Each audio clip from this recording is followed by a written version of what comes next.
Hey, how you going? Hey, I'm about to run out of batteries, so we may or may not get this on That's film, but all I'm right, happy to that's talk. fine. Yeah. Aaron, nice to meet Aaron, you. I'm Adam. Hi.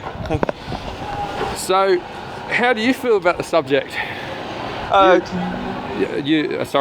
you're trying to, basically I'm trying to change your mind, but I just want to know how you feel about it, because I am a meat eater. I have been from birth, but I think there's two sides to each story. So I'd like to hear what you think. Okay. So I grew up eating meat from the supermarket. I grew up eating meat in restaurants. I grew up eating meat from animals that were raised and killed in the backyard, and they had names before we killed them and cut them up and ate them. Meat from animals that was hunted, meat from roadkill, all that. Then I came to realize that we don't need animal products to be healthy. I came to realize that we can be healthier without animal products. I came to understand how animal products are destroying the environment. And ultimately, I think it's one of the positions that I would maintain here is that from any spiritual, ethical, moral framework that we can look at, we could say that it's wrong to cause pain and suffering to others unnecessarily. And if there's no necessity for causing pain and suffering to others, then I'm all out of excuses. At this point, I'm long out of excuses to be vegan.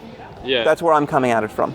Yeah, I know. I can definitely tell you're quite exhausted about going over it. And it's like me, you won't ultimately change my mind, but I definitely agree with a lot of things you're saying. And I think one of those points is the suffering that some of these animals do have.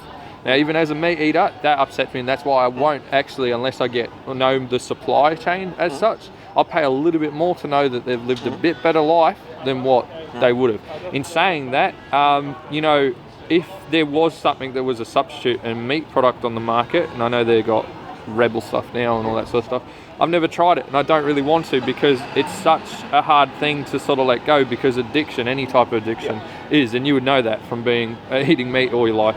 But in saying that, I feel that there is a balance, and some people push that balance, and some people don't understand morally what you think is right and what I think is right. We're both sort of different, I do agree on a lot of points that you brought across about definitely the morals of it and how you feel, but there's a certain point where I feel okay with it, and the point that I feel okay with it is if that animal has had an okay life compared to what I would say, like some of the stuff you've been showing. Like, I've been on farms, I've seen that. I think it's disgusting. I think there should be something in policy that absolutely says it has to be in black and white, and it has to be like this. It doesn't matter the cost to the consumer, it's already going up. So you might as well put that in, and the farmer's going to have to hit the cost. A lot of the farmers I've spoken to are happy to do that, but they can't be getting all these other costs and bills because they can't do that. They just can't, and that's what a lot of them are jumping out of the industry and selling it on.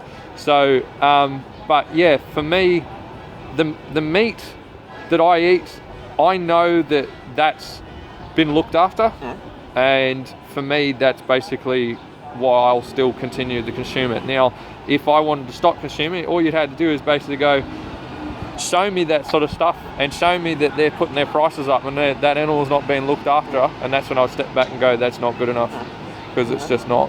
So. And what kind of meat do you usually eat? I eat white meats, I eat your red meats, I eat your pork, I eat every type of meat basically, besides fish. So you're cool with eating cats and dogs? Tell you what, I'd give it a go, but I wouldn't eat it. I probably wouldn't like it. But there's different parts in the world where that is tradition in that sort of sense. I don't know in that sort of sense, never tried it. In the sort of sense like my pet, probably not. And if I had a pet calf or cow or something like that, probably not again. So what kind of pet do you have? I don't have one at the moment, but I've worked with working breeds, so I know too well. Okay, so with dogs, like what are the reasons why you wouldn't be comfortable eating a dog that was? So just imagine in your head the picture of the perfect farm where the animals are treated well. Right, and then from that farm that gets into the slaughterhouse, where in a slaughterhouse we have a door where living, breathing animals come in one door, and pieces of meat come out the other door. Okay, nothing humane happens between those two doors. Okay, but imagine, just picture in your head if we had that process set up the perfect way that you think it could be perfect, Yeah. and dogs going through that process, how would you feel about that? I mean, dogs going through that process, I wouldn't feel too good about it when it comes to, like, basically a family dog. If it was generations down the line and these dogs were bred for that reason, then, you know, if it was the same sort of thing as cattle, it's like an addiction sort of process, right? So I'll admit I have an addiction to meat. But the thing is with the dogs, it's just like comparing that to a cow. I do see it in the sort of sense, the mind ability, but the difference in size to meat and stuff like that. But then again, you know, I've never tried dog and I've never sort of done that. But if you had, like, if you go to someone of that type that does eat that meat, then maybe they would say yeah. But I couldn't personally say yes or no because I've never tried it. It's to do with taste and stuff like that. As you And do you think there's an ethical component that makes the dog different than the cow in your experience? Yeah, because I haven't eaten a dog. I would say, because I haven't had an attachment to the dog through taste. Even with cattle, I've known cattle and I've ended up basically having them on the plate at the end of it, but after they're well looked after and got to a certain age. But it's, for a dog, it's completely different because I've never experienced that. And in today's culture, you know, obviously it's wrong of, but if I was in that culture and I was to try it, I would probably try it, yes. So now somebody invited you over for dinner, all right? They're serving a stew and some vegetables and a salad, and they got everything on the table. And you take a few bites of the stew and you say to yourself, man, this is like the best stew I've ever had. Like, what's your secret to making such a good stew? And they say to you, well, let me tell you, the secret to a good stew is you have to have free-range, organic, humanely slaughtered golden retriever. What would be your reaction? Well, my reaction would be like, if I was in a country where that's not acceptable, I wouldn't be too fond of it in that sort of sense. Well, I mean here in New Zealand. Yeah, I mean, here in New Zealand, I wouldn't be too happy with that because obviously it's wrong by. But if I was in a country where it is okay, I would probably, you know, say that's okay, or, you know, compare it to other meats in that sort of sense. But I wouldn't, even if it was, you know, I don't think that's okay because it's not a dog isn't something that is, you know, like, fair enough if a cow was the size of the dog when it's finished and, you know, with the meat and everything, I'd be like, well, I'm not going to touch that. But a cow is completely different in my picture, and even a pig for that matter, than a dog. And what makes them different though? I think personality-wise, but also their meat, the amount of meat that they have on them is a lot more consumable. I think if dogs were like cows, I think a lot of people would eat them, which is kind of scary, you know, in that sort of sense. But that's because it's that mind. You see a cow as a meat eater and you think that's got a lot of meat on it. But you see a dog and you go, well, I'm not going to, you know, it's small, it's tiny in that sort of sense. I mean, people eat rabbits and rabbits have a lot less meat than dogs. Yeah, that's true. That's one that I haven't tried. So, yeah, I mean, it is an interesting debate.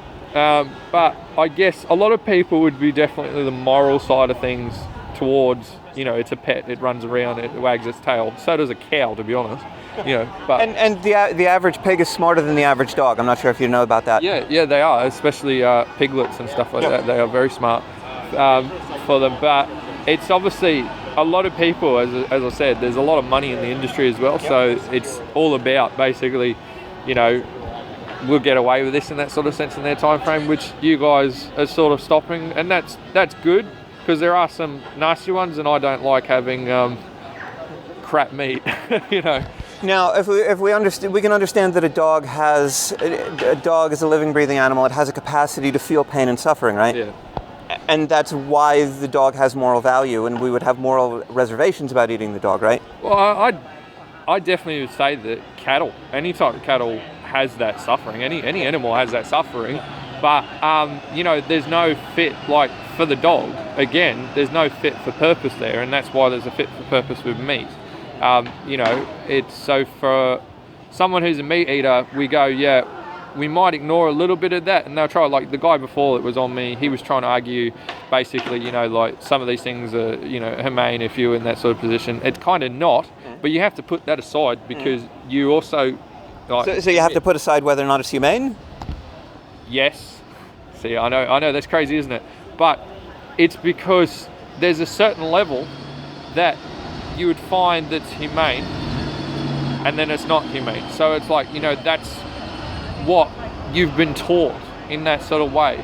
And because you've gone through life where it's like constantly you've had this, it's an addiction, and it's very hard to break that addiction. But you compare it to another addiction like drugs, smoking and stuff like that, you think, okay, that's not too bad.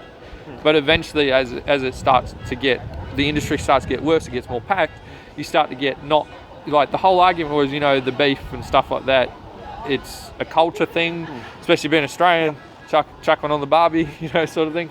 But it becomes that point where it just becomes too excessive, and that's where we're nearly at now. And that's why we need these rules back in place. But if I understand correctly, you're saying that kind of the difference between what makes it okay to eat cows and pigs and chickens and not okay to eat dogs and cats is that the cows and pigs and chickens, they're bred for food, and is that what makes it okay? Well, I think that is one of the things that I feel okay with in that sort of sense, is that you grow up, you're a baby, right? You get told you eat this, you eat that, and you start to get used to it, and that's your life. That's what you know it is. You go to school, they teach you this is a chook, this is, you consume that. If they did that with other animals, there would be people that would be fighting the same cause right now, and that's what it is. But in saying that, how I feel about and seeing them as animals, I have to say that they do live a pretty good life. But compare them to their other counterparts which are out in the wild, there are wilds, like it's so mixed now, there are some wild species and not wild species. We've domesticated them for just breeding. Like, I do think there needs to be a balance in all the areas. I think if you're going to breed them, you need to have some in the wild, definitely. Now, do you think, what are your opinions on dog fighting? I'm absolutely against it. I don't think dog fighting should be a thing. I think it's inhumane and wrong to the animal. Okay. What if the dogs are bred to be they're bred for fighting? I see it come from, yeah. And they live a really good life up until that last few minutes when they get mauled to death. Yeah. So we could say, for the same reasons, for the same ethical justifications that we can say it's okay to be eating all these other animals, we could use those justifications and mold them into dog fighting. What do you think about that? Well, I'd say it's a bit different. I'd say the other thing is, as well as the cattle, if they weren't alive, then they wouldn't be non-existent. So you'd have ones in the wild, but you have a majority of them wouldn't be alive. So they're cattle that wouldn't be living. So, I mean, is it better? How is that? But how is that any? Again, so we could make the same thing about animals that are bred for dog fighting. We'd say, well, they wouldn't be alive if they weren't bred for dog fighting. So that justifies breeding them into existence to die in a dog fight. Well, I don't know. I just feel that dog fighting is a bit different. I feel like in that sort of sense, like the cattle are not being bred to fight at the end. They live a nice life. Some do. Okay, so the ones I'm talking about are very well prestige farms. They live a nice life, and when it comes to it, they are slaughtered in the best way possible that those farmers will do. Some farmers don't care, and they do send them to the slaughterhouse, and those slaughterhouses, they don't care what happens, which is a shame. That's money, profiteering. But there are some that do care, and they're the ones that I sort of focus on, and you do get a better type of quality meat from them. So, but again, how do we justify that pain and suffering if it's not necessary, if it harms us, if it harms the animals, if it harms the planet? How can we justify it? Well, I mean, I haven't looked into too much of it, how much, it harms the planet. I know that obviously CO2 and stuff like that, it definitely harms. Methane in particular, and, I feel that there are other things that don't help with that, that we're not talking about. But, for me, if we changed it all and we were all vegans, right, what would be the ultimate effects to the planet from doing that? Would we get, because there's a balance in the world and in life, and if you have too much of one thing and not enough of the other, so what would need to be that balance? could we ever have that balance and that sort of thing? In environmental terms, I'll give you this to look at, and then you can tell me what you think, how it would positively or negatively affect the world if the world went vegan. And both sides of that have some information on it. Well, I mean, for me, I would say that it would have a small impact, but I feel that the impact of, because I'm not too particular of like, with vegetables and stuff like that, how they're grown. But what I do know about it is a lot of, do we have enough resources to actually do that? Like in overall, if we would swap tomorrow and all go all vegan, do we have enough resources to do that? And the resources to do it to the farms, would that not hurt the environment? That's what my question is to it. Okay, so in the world that we currently live in, about 50% of all crops are used for animal feed. Yeah. If we weren't raising animals, that 50% of crops would be more than enough to end world hunger several times over. And then, of course, there's the water resources that go into producing those crops. There's the pesticide resources that go into producing those crops. There's the land resources that go into using those crops. So basically, any way we cut it, the higher up we go in the food chain, the less efficient we are. Because there's always, as you go higher up the food chain, you're inherently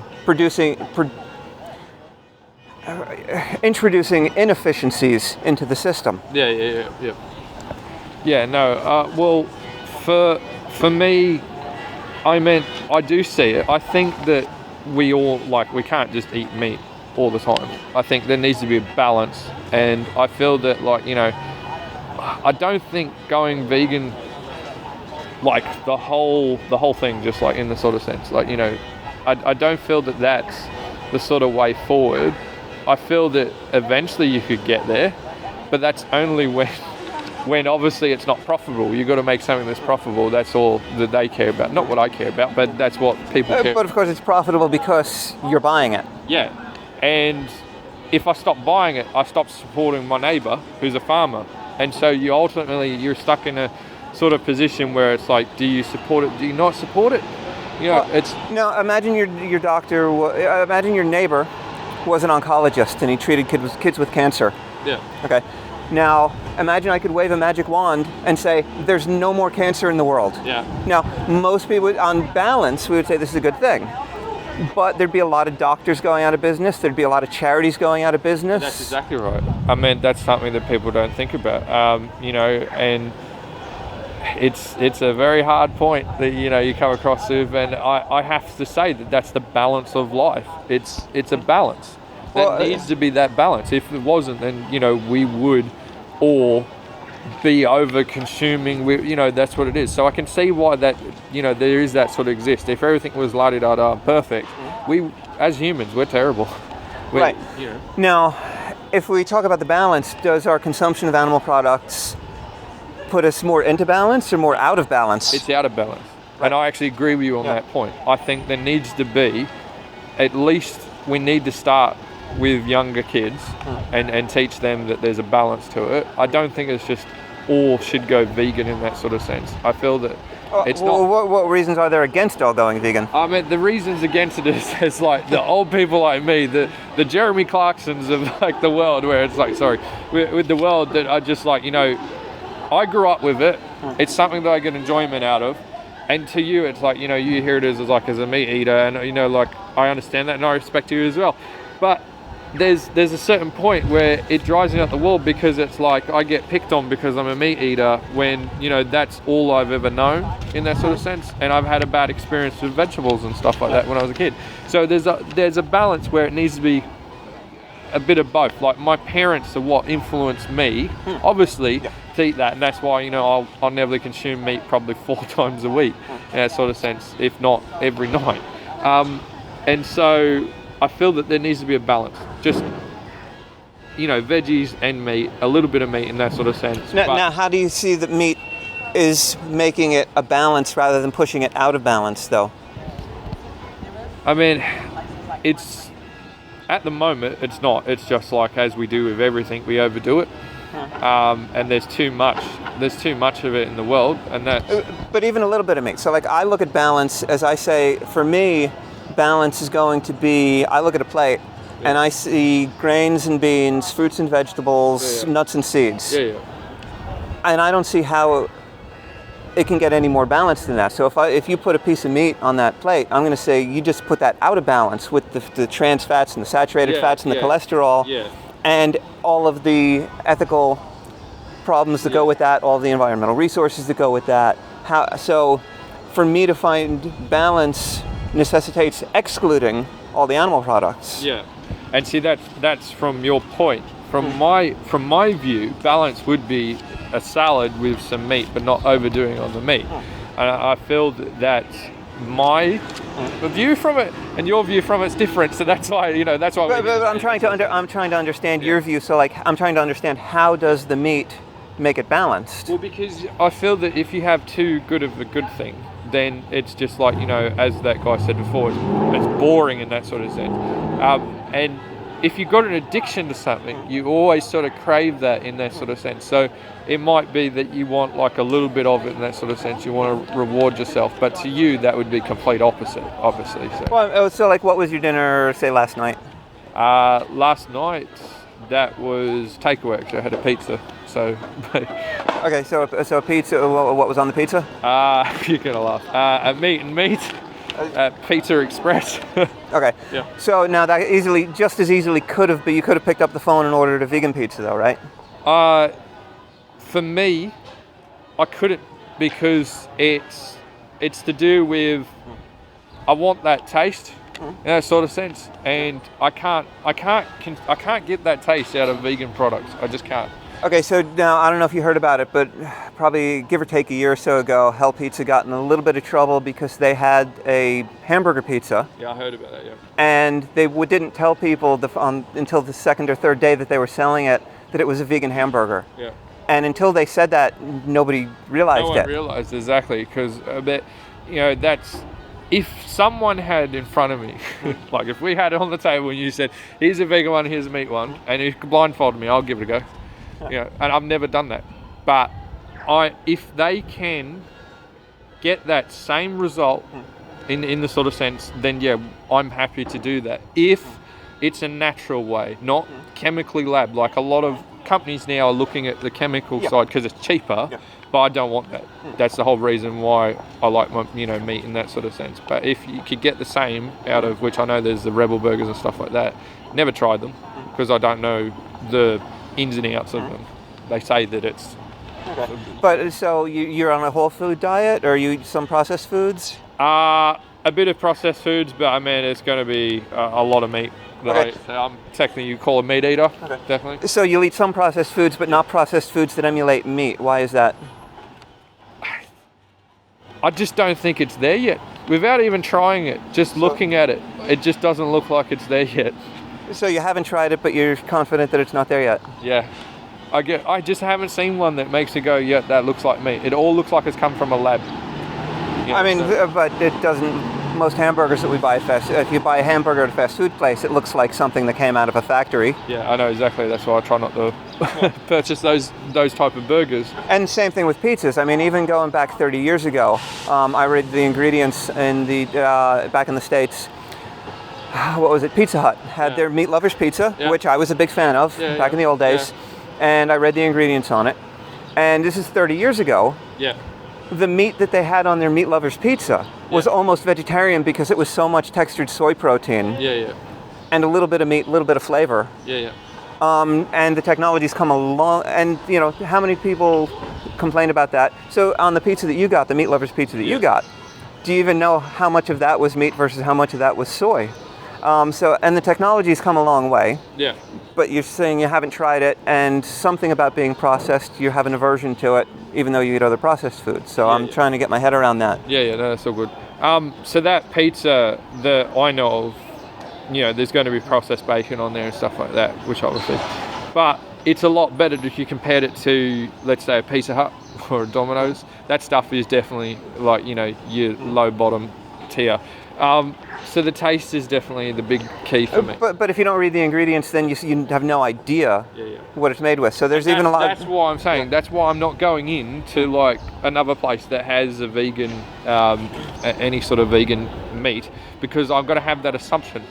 So I'm willing to try it, but someone needs to put it in front of me and blindfold me. And if it comes out, then it's straight away I'd go, right, well, I'll have that if it tastes like it. Because, I mean, there's a place up the road right here that has, they've got the Beyond Burgers that they offer. I've seen it. Yeah, okay. I've been tempted to try it, but I don't want to because I have that attitude towards it. I know I'm someone that's like, if I got my mind made up, I got my mind made up, but I'm willing to change that sort of way if someone was to go to me and say, right, here it is on the table, blindfold, you're covered, good, try this and I'm going to tell you which one, and I go, then that's the only answer I know. And is there anything short of that would get you to try one of these things?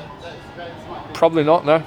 I mean, there's been my mother-in-law, she's vegan, and she's gone to me, try this, and I've tried a bit and I've gone, I don't like it because I've already had that. It's the same, I guess, childhood experience in that sort of way. But yeah, that's probably the only way I would try it ever in my life. Now, my cameras are running out of, looks like they might have run out of battery here. So I'm done filming. Yeah. Do you want to go up there and grab some vegan burgers? I would try it, but I can't know which one if we did it.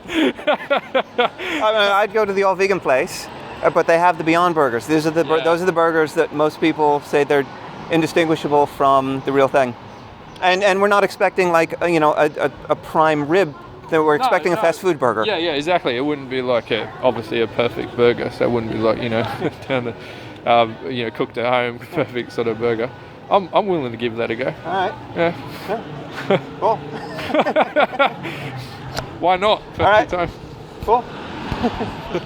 Anyone else want to? So this is actually my first time having the Beyond Burger here.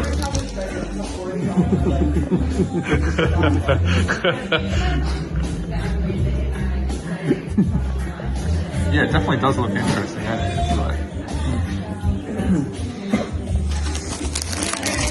I mean, it looks like a burger. Yeah. It doesn't smell like one. You can it's sort of, well, maybe from here, obviously. Once you get into it. Yeah. I mean, it's like fast, more fast food burger than. Oh yeah, you do have that smell because I guess that's like. Let's have one. Yeah. I know you wouldn't want to eat this every day, but you wouldn't want to eat McDonald's every day either. So.